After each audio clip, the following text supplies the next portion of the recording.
What's going on, guys? Welcome back to Real Red Talk. The international break is here and Premier League football is back. Praise the fucking Lord. I've got Sam alongside me to run through these predictions. Are we happy football's back, Sam?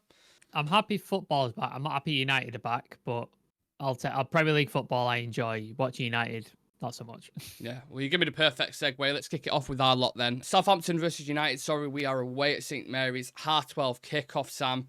Probably the best time to play United and probably the best time to play Southampton equally at the same time.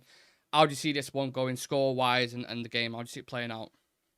Go check out our preview me and Shiraz did for this, by the way, if you want a full breakdown. I think I ended up going with, it makes me sad to say this, but I ended up going 1-1.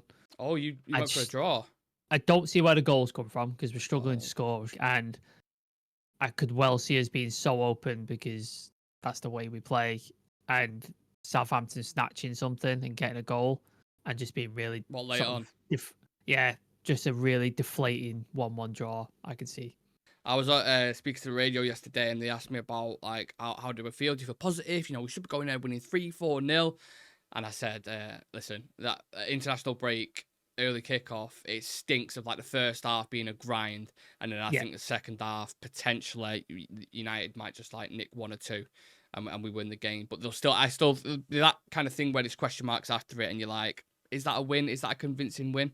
Yeah. That's how I think it'll go down. Let us know your thoughts on that one, guys. We're going to go into the 3 o'clock kickoffs, starting off Sam with Brighton versus Ipswich. Brighton started off like an absolute bull out the gates. The manager's just won Manager of the Month, I believe, as well. Yep. You know, loving life. But also Ipswich have showed some good football as well. So how's that one playing out? I think Brighton will continue on. I think this Fabian Herzl has got them playing really, really well. Yeah. Got most of their players back now as well. I know they've James Milner's out. Wiffer or Viffer, I can't remember how to pronounce it. He's a question mark, but that Kalioglu could start, who I really like. He could be a really interesting thing. So I'll go 2-1. I think Ipswich do get a goal, but I think Brighton will beat them 2-1. Okay, we have a match prediction there because I'm going 2-1 as well. Yeah, Brighton continuing their winning run. Interesting. Palace versus Leicester. 2 teams are almost opposite, both with 1 point, 15th and 16th. Seems like Glasner's honeymoon period's over slightly because he looked really good, didn't he, towards the end of last season? Yeah, they've got a couple of people out there, haven't they? They lost Elise, he sold Jordan Ayew, I believe, as well. And they got rid of Joachim Anderson as well at the back. Yeah, Joachim Anderson. So they've lost a few there. So I think he'll be all right, Glasner. I think he will get them going at some point, but obviously it's been a bit slow start. Leicester, I think they're good. They look like they're going back down, don't they? Yeah. They're the most allergy-filled man in the world. It just looks like they're going to go down at this rate. It just doesn't look good at all. I'll go 1-0 Palace. I've gone with the IKEA result. I've gone 1-1, a draw, I think. Yeah, 2 teams are scrapping for points, both 15th and 16th. I think it'd be a bit of a stalemate. On to Fulham versus West Ham. 2 teams, again, very close to each other, 12th and 13th, just above United, by the way. Mixture of results for both in the first couple of games, but I think West Ham have looked good. I don't know if you've assessed them closely with the new signings, but they've looked all right, haven't they, West Ham? Yeah, good manager, really good signings, exciting football. Kudus looks fucking on it. Oh, what a player. Just looks really fucking good. So he seems like he's going to be integral to them this season. It's hard, man, because Fulham have looked good as well in games. They give us a game. I think had their passing been a little better, they probably could have ended up 1-1. But I'll go West Ham. I'll go 2-1 West Ham. You know what? That's initially what I put, and then I was like, I don't know, because Fulham have looked all right as well. I don't think they've looked terrible. I think they've been unlucky in certain games. And some of their signings I'm a fan of as well. I think Smith Rowe's a really good signing for him. And how Arsenal could do with him now, by the way. But I'll go 1-1. I'm going to go with another draw and be a bit of a bore. I think there'll be a few draws this weekend. Next up, Liverpool versus Nottingham Forest. I think this is going to be like Brock Lesnar versus Spike Dudley. I think they're just going to get absolutely smashed. I think 4-5-0 I could even see. I'd love to say Nottingham Forest could cause an upset, but I don't see it. I really don't see it. They haven't conceded a goal yet. They've scored 7 goals, Liverpool, I think. They seem to be just steamrolling teams, and I think it's too early. There will be a wobble under Slot. There will be a wobble at some point. Yeah. I just think it's too early. I just don't think it happens against Forest. So 3-0 Liverpool, I think. Yeah, comfortable win, I think, unfortunately for them. And listen, the way they're going, if they continue to form, they could find themselves in a fucking title run by Yep. December. But obviously, we've got quite a chunk of games coming forward, haven't we, in terms of Europa League, Cup games. So we'll see how they deal with that in the whirlwind and when they get a couple of injuries as well. Man City versus Brentford. Again, I don't think Brentford have been that bad, Sam. No. Vissa and Berno Yeah. look good in Tony's absence. Look decent. Seems like they're scoring goals. So that was the worry with Tony going. It's like where their goals going to come from. They've stepped up and started scoring. Thomas Frank always a tricky customer in here against anybody. I'm sure didn't he give City a game last I was season? just about to say that they always play well against City. Yeah.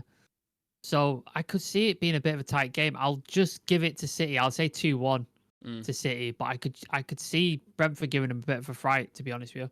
Yeah, I was toying with the idea. I didn't know if I was going to go 2-1. I've gone 3-1. Just I think it'd be one of those where it's tight, 1-1, 2-1, and then I think just near the end, City they have that extra kind of breath, and don't they?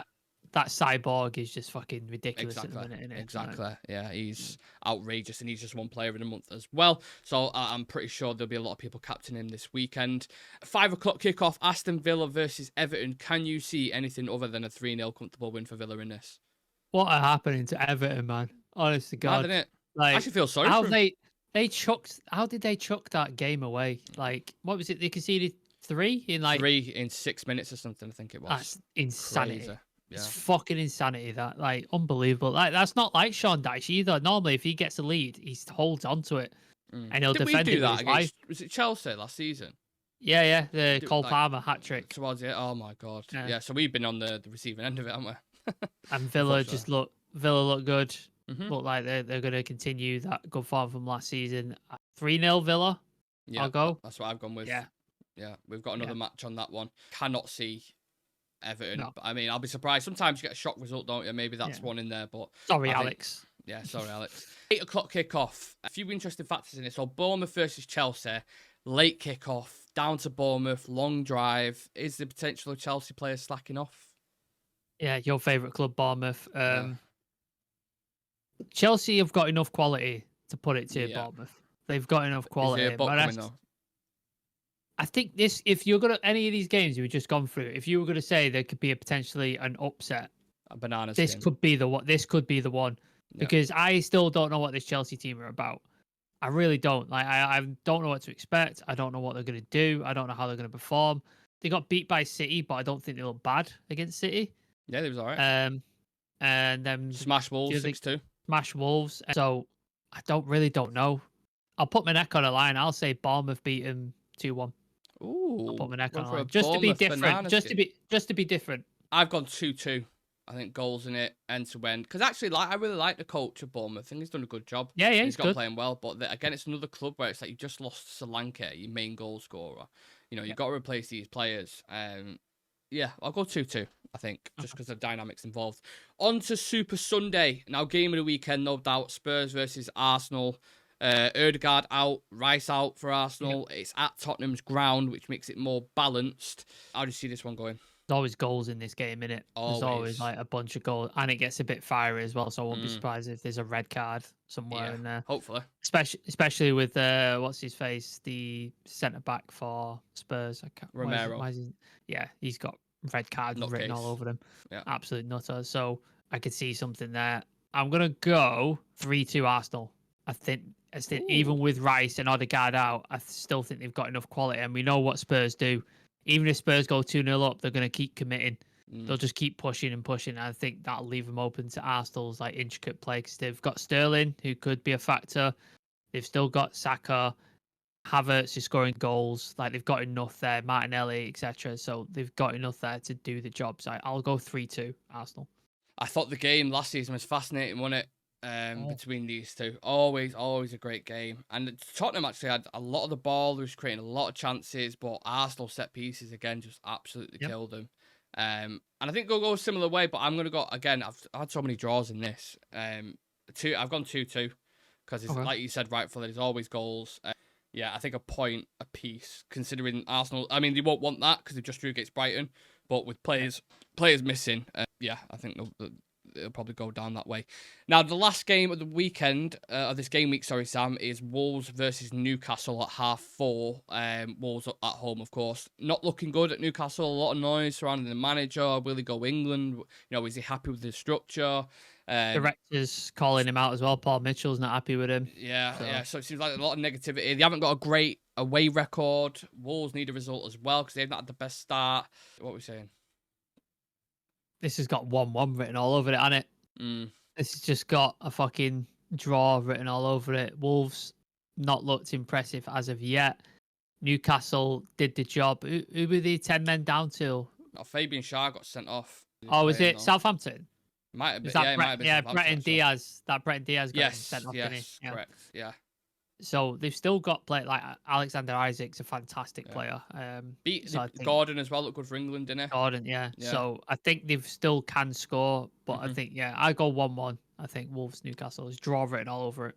I think because I've got that many draws, I think I'll just go with Newcastle by literally the skin of the teeth. I think it'd be very, very difficult. Because again, likewise with Gary O'Neill, I actually think he coaches the team really, really well. He's a good coach. Yeah, lacking quality in certain areas. So, yeah, that is the last game of the weekend. What do you make of our predictions, guys? Let us know. Challenge us in the comments. Let us know what game you're excited for most and which potential banana skin could appear. I think Sam's gone with the Bournemouth game for a banana skin. I'll go with maybe the Newcastle and Wolves one. Could be. I know I said Newcastle by the skin of the teeth, but I think that also could likewise go the other way as well, depending on who starts and stuff. So, yeah, excited for the games. Happy with your predictions, Sam? If I was going my head, I probably would change the Bournemouth one, but I'll put my neck on the line just to see, just to give it something interesting. Yeah, just to think. But the rest of them, I'm pretty solid on. Yeah. Premier League football's back. That's all that matters, and we get into it. Live tomorrow, we're going to be live for a watch along at 11:30. Sorry, so make sure you come and join me. We'll be going through the game, through team lineup, and obviously reacting to the game as it is live. And yeah, we'll have a post-match review on that as well. So come and join us. Big day for United. Hopefully we get the job done against Southampton, but plenty of other games to enjoy. So thank you for watching. Smash a like in the video. Subscribe to our channel for more content like this. And me and Sam will see you guys in the next one. See you in a bit. Peace.